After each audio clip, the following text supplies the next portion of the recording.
कभी सोचा है कि इस पूरे ब्रह्मांड को आखिर कौन सी चीज एक साथ बांधे रखती है? आज हम उन्हीं अनदेखी अदृश्य शक्तियों की दुनिया में उतरने वाले हैं जो बड़ी बड़ी आकाश गंगाओं से लेकर एक छोटे से नन्हे से परमाणु तक हर चीज को कंट्रोल करती हैं। तो चलिए इस रहस्य से पर्दा उठाते हैं। मतलब जो शक्ति ग्रहों को उनकी अपनी अपनी जगह पर घुमाती है और वही शक्ति जो हमारे सूरज को इतनी ऊर्जा देती है, ये असल में प्रकृति के सबसे बुनियादी, सबसे फंडामेंटल फोर्सेस हैं। आज हम इन्हीं दो सबसे ताकतवर लेकिन अदृश्य शक्तियों के पीछे की साइंस को समझने की कोशिश करेंगे। तो हमारा सफर कुछ ऐसा रहेगा। सबसे पहले हम गुरुत्वाकर्षण यानी ग्रेविटी की बड़ी दुनिया को देखेंगे, फिर समझेंगे कि इससे बचने का यानी पलायन का रास्ता क्या है, और आखिर में हम चलेंगे परमाणु के दिल में, उसके न्यूक्लियर फोर्स को जानने। तो सबसे पहले बात करते हैं उस फोर्स की जिसे हम सब महसूस तो करते हैं, भले ही देख न पाएं। जी हाँ, गुरुत्वाकर्षण। इसे आप एक तरह का कॉस्मिक ग्लू यानी गोंद समझ सकते हैं, जो पूरे ब्रह्मांड को एक साथ चिपकाए हुए है। और इस कॉस्मिक रूल बुक को लिखने का क्रेडिट जाता है सर आइजैक न्यूटन को। कमाल की बात है ना, कि बस एक सेब को पेड़ से गिरते हुए देखकर एक ऐसा नियम बना दिया गया जो ये समझाता है कि बड़े बड़े ग्रह और तारे कैसे अपनी अपनी जगह पर घूमते रहते हैं। अब ये सुनने में थोड़ा मुश्किल लग सकता है, पर इसका सिद्धांत बहुत सीधा सा है। हिसाब ये है, जिस चीज का वजन मतलब मास जितना ज्यादा होगा, उसका खिंचाव भी उतना ही ज्यादा होगा। और जैसे जैसे दो चीजों के बीच दूरी बढ़ती है, ये खिंचाव तेजी से कम हो जाता है। बस यही एक सिंपल सा नियम पूरे यूनिवर्स पर लागू होता है। और देखिए, यही एक अकेला नियम हमारे सोलर सिस्टम के इस खूबसूरत से कॉस्मिक डांस को समझा देता है। इसी खिंचाव की वजह से हमारी पृथ्वी सूरज के चक्कर लगाती है और चांद हमारी पृथ्वी के। सब कुछ एक अदृश्य धागे से बंधा हुआ है। अच्छा, लेकिन एक सवाल उठता है, अगर गुरुत्वाकर्षण हर चीज को नीचे खींच रहा है, तो फिर हम कभी अंतरिक्ष में यानी स्पेस में कैसे पहुंच पाते हैं?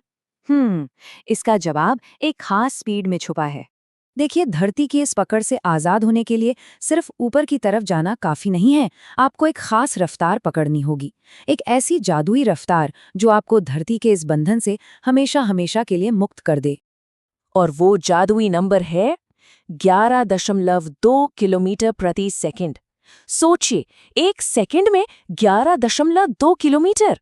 इसी को कहते हैं पलायन वेग, या अंग्रेजी में एस्केप वेलोसिटी। तो इसका मतलब ये हुआ कि कोई भी रॉकेट या स्पेसशिप जो इस स्पीड को छू लेता है, वो धरती की ग्रेविटी को तोड़कर स्पेस की गहराइयों में सफर कर सकता है। चाहे चांद पर जाना हो या मंगल पर रोवर भेजना हो, हर स्पेस मिशन की शुरुआत इसी एक नंबर से होती है। तो ठीक है, अभी तक हमने उस फोर्स को देखा जो पूरे ब्रह्मांड के स्केल पर काम करता है। अब अपनी सीट बेल्ट कस लीजिए, क्योंकि हम एक बहुत बड़ा जंप लेने वाले हैं ब्रह्मांड की सबसे बड़ी शक्ति से सबसे छोटी जगह में मौजूद सबसे मजबूत शक्ति की ओर। हर एक एटम यानी परमाणु के दिल में होता है उसका न्यूक्लियस, और जो चीज उस न्यूक्लियस के टुकड़ों को एक साथ कसकर बांधे रखती है, वो है स्ट्रॉन्ग न्यूक्लियर फोर्स। ये कुदरत का सबसे ताकतवर फोर्स है, लेकिन इसकी एक शर्त है, ये सिर्फ और सिर्फ बहुत ही छोटी दूरी पर काम करता है। अब इस जबरदस्त फोर्स को इस्तेमाल करने के दो मेन तरीके हैं। पहला है न्यूक्लियर फिशन, मतलब विखंडन, जिसमें एक भारी न्यूक्लियस को तोड़ा जाता है, और दूसरा है न्यूक्लियर फ्यूजन यानी संलयन, जिसमें दो हल्के न्यूक्लियस को जोड़ा जाता है।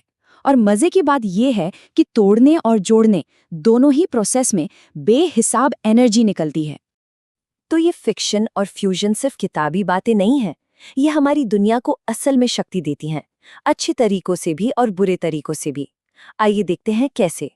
यहाँ पर दोनों के बीच का फर्क एकदम साफ हो जाता है। फिजन, जैसा कि नाम से ही जाहिर है, टूटना। इसमें यूरेनियम जैसा भारी ईंधन इस्तेमाल होता है, जैसे हमारे न्यूक्लियर रिएक्टर्स में। वहीं दूसरी तरफ है फ्यूजन यानी जुड़ना। ये हाइड्रोजन जैसे हल्के ईंधन का इस्तेमाल करता है, बिल्कुल हमारे सूरज की तरह। देखिए, फिशन वो प्रोसेस है जिस पे हम इंसानों ने कंट्रोल करना सीख लिया है। यही वो सिद्धांत है जो एटम बम की भयानक ताकत के पीछे है। लेकिन यही वो सिद्धांत है जो दुनिया भर के कई पावर प्लांट्स को बिजली भी देता है। एक न्यूक्लियर रिएक्टर को आप एक बहुत ही सावधानी से कंट्रोल किए गए चेन रिएक्शन की तरह देख सकते हैं। इसमें सबसे पहले यूरेनियम का ईंधन होता है जो एनर्जी छोड़ता है। फिर एक मॉडरेटर होता है जो न्यूट्रॉन्स को सही स्पीड पर रखता है ताकि रिएक्शन चलता रहे। इसके बाद कूलेंट उस गर्मी को बिजली बनाने के लिए ले जाता है। और सबसे जरूरी कंट्रोल रॉड्स, जो रिएक्शन को काबू में रखती हैं। ये सब एक बहुत ही नाजुक बैलेंस का खेल है। और फिर आता है फ्यूजन। ये है सितारों की असली ताकत। हमारे सूरज के एकदम कोर में लगातार हाइड्रोजन के एटम एक दूसरे से जुड़कर हीलियम बना रहे हैं, और इसी प्रक्रिया से वो जबरदस्त एनर्जी निकलती है जो हमारी धरती पर जिंदगी को मुमकिन बनाती है। तो अब हम एक बड़े सवाल पर आके खड़े हो गए हैं। हमने एक एटम को तोड़ने की ताकत पर तो काबू पा लिया, लेकिन क्या इंसान कभी धरती पर ही तारों की इस शक्ति को सुरक्षित तरीके से इस्तेमाल कर पाएगा? फ्यूजन एनर्जी एक होली ग्रेल की तरह है, साफ, सुरक्षित और लगभग कभी न खत्म होने वाली। इसे हासिल करना शायद इंसानियत के लिए अगला सबसे बड़ा चैलेंज होगा।